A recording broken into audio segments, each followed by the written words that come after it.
Hey, we are in our second week of our Your Truth series.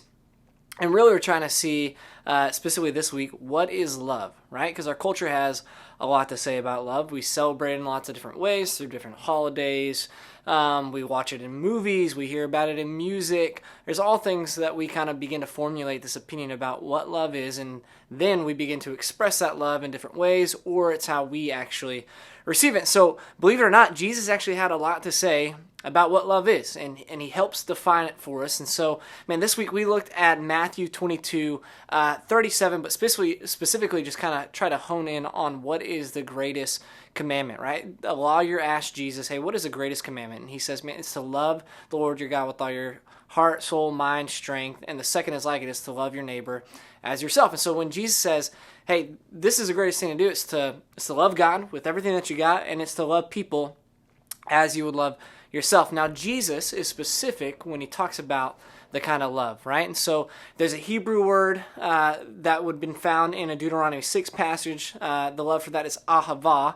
And the Greek word for kind of that same love is agape. Now, the thing about these two, that these two words express, is that it's an unmerited, unconditional kind of love.